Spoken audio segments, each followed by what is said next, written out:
In the time I've had my 1971 Chevelle SS454, I've gained over 50 horsepower, 1 second in the quarter mile, 12 seconds in the road course, and I've gotten better fuel economy in the process. And I've never dived into the engine. How did I do it? Well, let me tell you. Starting with the engine, when I bought the car, it was a 30/454 big block Chevy with a comp 280H hydraulic flat tappet camshaft. I was told 10-to-1 compression, which I think is actually more like 9.5-to-1. Stock heads, a Hawaiian dual-plane intake manifold with a Holley 3310 750 CFM carburetor, hooker headers, 2.5-inch crimped exhaust and Flowmaster mufflers. Drivetrain was a 4-speed transmission with an auto gear M22W gear set, going to the stock 12-bolt rear end with 331 gears. Right from the beginning, I have never torn into this engine. Heads, cam, the full bottom end, it all stayed the same. In 2010, I took the car to the chassis dyno to get a baseline where it made a disappointing 322 rear wheel horsepower and a little over 396 foot-pounds of torque. Based on the specs I was given, I felt this car should make a lot more horsepower. I started to troubleshoot and I discovered a rip in my vacuum secondary diaphragm. Fixing this made an immediate improvement to the butt dyno. I then decided to put on a full 3-inch exhaust with H-pipe and hooker aero chamber mufflers. I also had to pull the engine to repair a rear main seal leak, and while it was out, I switched to a Moroso 20403 oil pan and topped it all off with a 1-inch open spacer.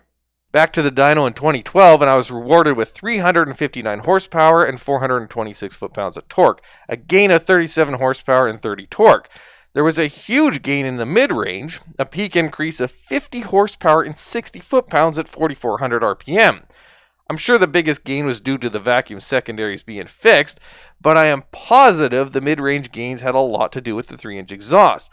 I remember thinking to myself how it felt stronger between 3,500 and 5,000 than it did 5,000 to 6,000. One thing that bothered me was the lack of power on the top end.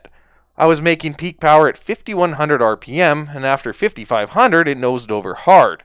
The 3-inch exhaust nor the open spacer had much effect in the higher RPM range, so I thought perhaps I was getting valve float. So I popped the valve covers and replaced the springs with a fresh set, and found someone did a terrible job cutting the seats and the heads, and I had spring pressures of around 280 pounds open. Just not enough. With the correct shims and tool steel retainers, surely I would pick up some power near redline. During this time, I also installed the FiTech fuel injection. With the new EFI, I did make more power everywhere. Peak power up 11.2 horsepower and 13.2 foot-pounds of torque. However, in the top end, there wasn't much gains to be found. A nice improvement, but disappointing not to see gains where I wanted. This proved to me something that I knew all along. I have the wrong camshaft. When I switched to the 6-speed, I believe I lost a little bit of power to the wheels in the process. On a different dyno, though still a dyno jet, I dropped a noticeable amount of power up to about 4,500 RPM. However, you can see I gained power on the top end. This is likely from switching from a solid aluminum fan to a clutch fan.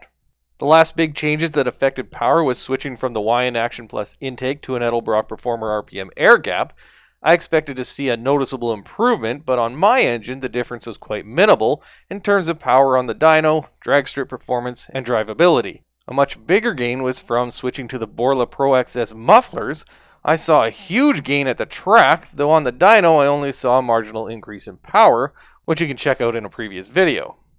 In terms of biggest improvements to the engine, I would definitely have to say that EFI would be one of them, though it wasn't a huge gain in power. It's more about the convenience of tuning from the dash or the laptop, and the fact that it will self-adjust for altitude and weather. I made a video comparing carbs to EFI, so I recommend you check that out. However, the 3-inch exhaust, especially the Borla mufflers, showed huge gains. We'll talk about the track performance in just a minute. The air gap intake, it was an improvement, just not as big as the exhaust. All said and done, I found 53 horsepower to the wheels peak to peak, which is about 64 horsepower to the crank, and 40 foot-pounds of torque. However, the biggest gain I saw over my baseline dyno day was 82 horsepower at 5,900 RPM, which I typically never rev to, so the real gains were at 4,500 to 4,600 RPM, where I saw an increase of 66.6 horsepower and 76.8 foot-pounds of torque. Now, I still found 17 horsepower and 20 foot-pounds of torque over 2012 when the car was fixed and I had the 3-inch exhaust installed, and when I started drag racing the car. My first time down the drag strip was in 2013. At the time, the car was making 359 rear-wheel horsepower and weighed about 3,940 pounds with driver and a full tank of fuel. Mind you, I weighed quite a bit less. My very first pass was a 13.92 at 101.4 miles an hour, despite letting off before the finish line.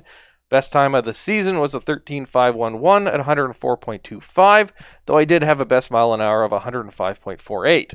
On the street tires, I managed to get my time down to a 13.344 at 104.43 miles an hour. In 2015, I bought these very drag radials, the Mickey Thompson ET Street 295/55 R15. Combined with the front skinnies, I dropped over 69 pounds. I didn't know how to launch the car, so I only ran a 13.28 at 106.99, by far my best mile an hour. Fast forward to 2018, I now have the FiTech EFI and T56 Magnum 6-speed installed. The car now weighs about 3,990 pounds with driver and a full tank of fuel. On the first day of testing with that combo, the car wasn't any faster. 13.623 at 105.31.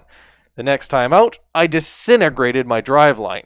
So I upgraded to a Moser 12-bolt with 391 gears. And let me tell you, gears make a difference. First time out, 13.00 at 106.33. In 2020, I got my first 12, running 12.876 at 107.42. With the clutch fan, I got down to a 12.83, and with the air gap intake, I ran a 12.80 at 107.81 miles an hour. So making progress.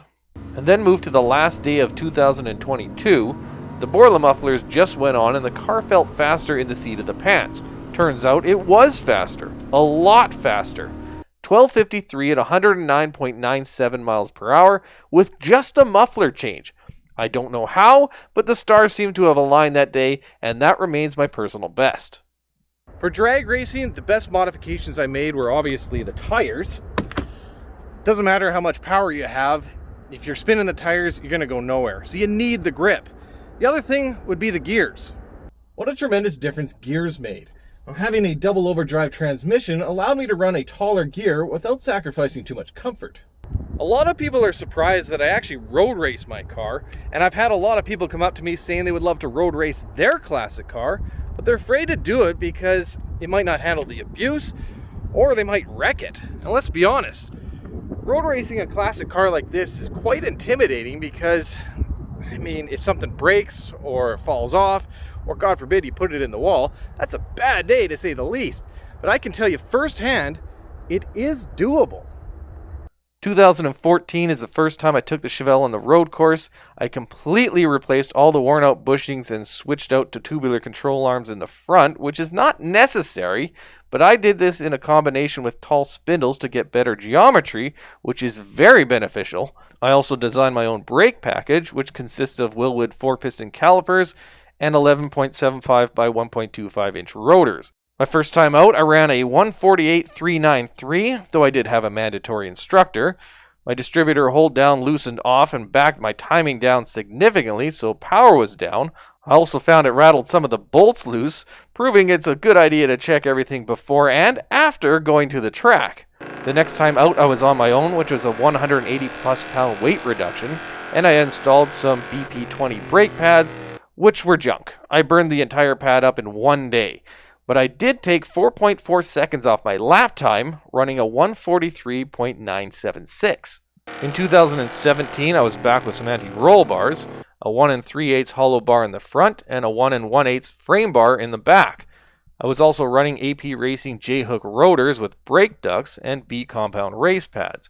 I wasn't pushing the brakes all that hard, but I definitely noticed the sway bars working, and I got my time down to a 142.146. In 2021, I finally tried out my Avon CR6 ZZ road racing tires.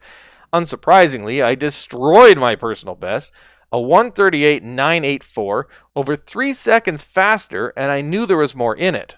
Most recently, with the car now making 375 rear-wheel horsepower, race weight of up to 3,975 pounds, I pushed the car to a 136.536.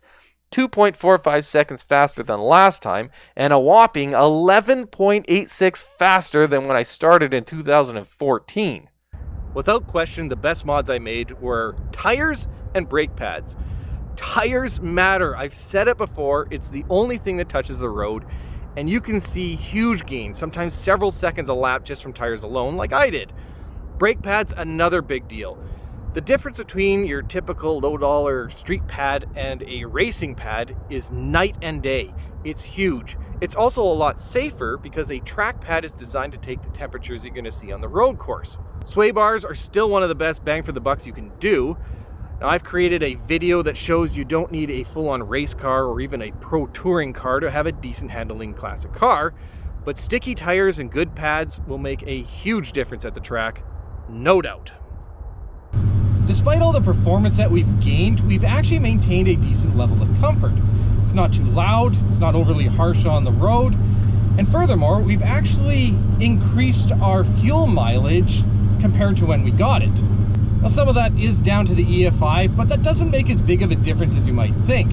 By far the biggest influence to that is the 6-speed transmission. Now, it did take a hell of a lot of surgery to install that, which I did document through video, but the result is a beautiful to drive transmission. I can cruise at 65 miles per hour at about 2,000 RPM, and my best mileage is 18.37 miles per gallon, which is about 5 or 6 miles per gallon more than I got with the 6-speed. Not too bad for a big block Chevy. Now, I also think the car looks better. I have 3 different sets of wheels and tires, which are completely subjective in terms of looks, but I did do quite a bit of work on the paint, and it's a lot shinier than when I got it. So I think we're close to the limits of what this car can do the way it is right now. I mean, maybe there's another 10th or 2 at the drag strip, maybe another second at the road course, who knows? But I want more.